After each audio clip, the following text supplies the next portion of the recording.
सन्माननीय राजारामजी जाधव साहेब, सन्माननीय आसिफ साहेब, सन्माननीय वकील साहेब, सन्माननीय भरतजी पाटील साहेब, सन्माननीय सकाराम समाधानजी वकील साहेब, सन्माननीय सागर पवार साहेब, सन्माननीय विजूभाऊ गवळी साहेब, सन्माननीय वकील साहेब, या प्रसंगी उपस्थित सन्माननीय नितीनजी जाटे साहेब, सन्माननीय साहेब, सन्माननीय भाटिया साहेब, सन्माननीय अनिल दादा, सन्माननीय ज्यांच्या नेतृत्वामध्ये हे सगळं मार्गक्रमण चाललेले ते सन्माननीय तालुका प्रमुख रामभाऊ मिस्त्री साहेब, उत्तम अण्णा, सगळे सहकारी मोहन तिसगे, यशवंतजी मोरकर साहेब, आता म्हणजे परतीच्या काळामध्ये नागरीच्या काळामध्ये जे दिवस पाहिले ते भरतजी रायते साहेब, सर्व क्रांती पाटील, सगळे असे साबीरभाई, सर्व दत्ताभाऊ, सन्माननीय बापू साहेब, आप्पा साहेब, या ठिकाणी उपस्थित सर्व सहकारी आणि उपस्थित मित्रांनो, प्रथमतः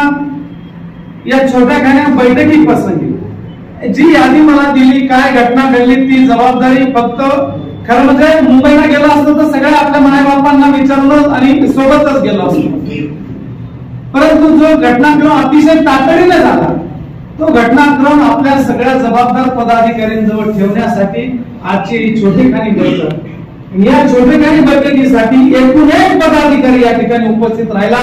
मी सगळ्यांचं मनपूर्वक खूप खूप धन्यवाद देतो. मित्रांनो, प्रवेशाचा हा कार्यक्रम म्हणजे हा उजाळा पाडण्याचा कार्यक्रम आहे. उजाळा पाडण्याचा प्रवेशाचा विषय नाही. जितूदादा, तुम्ही सगळेजण या ठिकाणी साक्षीदार आहेत की ज्या शिवसेनेचा एकही सरपंच किंवा काही नव्हता त्यावेळेला तालुक्यामध्ये निम्मी ग्रामपंचायतीमध्ये सरपंच आणण्याचा जर पाया कोणी बनलेला असेल,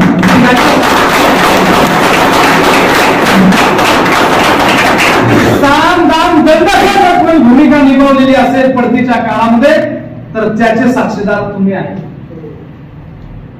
त्या काळामध्ये ज्यांनी आमदारकी लढवले असतील किंवा आमदारकीचे उमेदवार असतील, काही काही दोन दोन ऑर्डरीमध्ये थांबून जायचे, तरतूब व्हायचे. जितूदादा, या गोष्टींचा खुलासा मी ज्यावेळेला मिळाला त्यावेळेला करेल, पण अतिशय नादारीमध्ये असताना माईक मी, फाईट मी, फाउंडर मी, संघटक मी, अशा अनेक गोष्टींचं तुम्ही साक्षीदार आहे. जेव्हा पहिली म्हणून तुम्ही राहिली आणि पहिला भाग्यलक्ष्मीला मेळावा ज्यावेळेला झाला आणि राजाराम तुम्ही सगळे साक्षीदार आहे. 7,000 लोक माझ्या भाषणाला ज्यावेळेला रडले आणि त्यावेळेला ह्या मालेगाव तालुक्यामध्ये आतंकी पडली आणि तिची आग झाली आणि त्या आगीतले सगळे विरोधक भस्म झाले, याचे साक्षीदार तुम्ही सगळे आहे.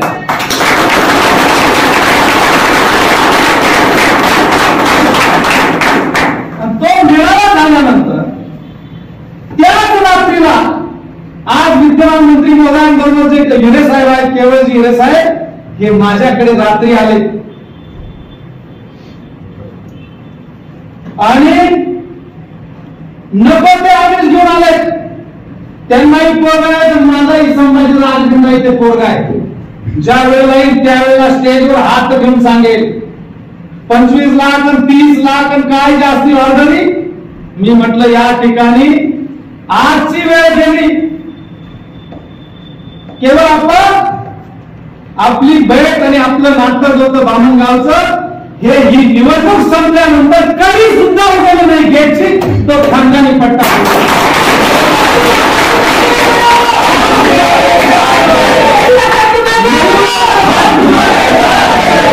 मयूरदादासारखा त्यांचा सुंदर पोरगा आहे, माझा एक. मी खोटं बोलत असेल तर पोराला स्मरून सांगेल तेही सांग. साला येता अशा अनेक गोष्टी होत्या, भाषण माझेच होते समोर होते. आज स्वर्गीय अशोक अण्णा झाले, पण बरेच सरांपासून याच्या आमदार लालगाडी आकारतात, त्यांच्यापासून गावामध्ये माझे चुलते असतील आरके अण्णा, आरके बच्चा दादा, असे अनेक, अंकुश पाटील माटामट तालीमचे अध्यक्ष, हौसदार दादा, अशी सगळी मंडळी आज आल्यात आहेत सरांपासून. तर 6 ऑर्डरी आणि 40-40, 50-50 लाख रुपये देण्यापर्यंतचे विषय आले. जे देणारे आहेत ते बी आयात आहेत, त्यांना सुद्धा बंडू काका बळी पडला नाही. भाड्याच्या